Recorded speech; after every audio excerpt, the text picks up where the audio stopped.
Најавите од СДСМ за напуштање на работната група за изборниот законник, па дури и можен бойкот на собранието, не го премислуваат премиерот Мицкоски во намерата за укинување на техничката влада последните парламентарни избори.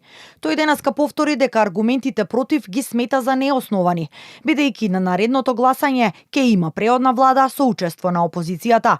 Според Мицкоски, за укинување на техничката влада била постигната согласност од сите учесници на лидерската средба, на која лидерот на СДСМ Венко Филипче одлучи да не се појави, а изборот дали СДСМ ќе се маргинализира на политичката сцена е на нив самите.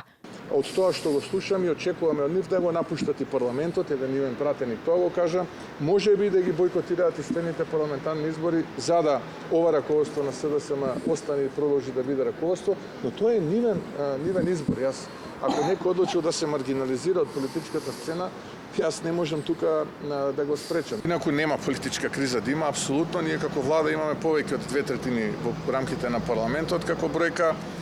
Формално не, но доколку бидеме предизвикани ќе ја формираме и таа бројка, така што апсолутно не гледам дека можна да има застој на било каков реформски процес.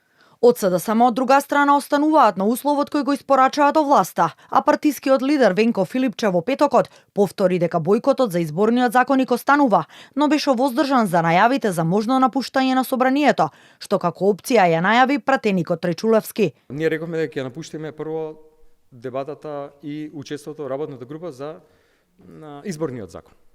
Доколку овој закон за влада не се повлече. Па оттаму ќе видиме како ќе делуваме понатаму, но сите демократски механизми ќе ги искористиме. Затоа што граѓаните ова не го заслужуваат. Освен за техничката влада, власта и опозицијата овој период се препукуваат и за предлогот за укинување на двојните државјанства за пратениците.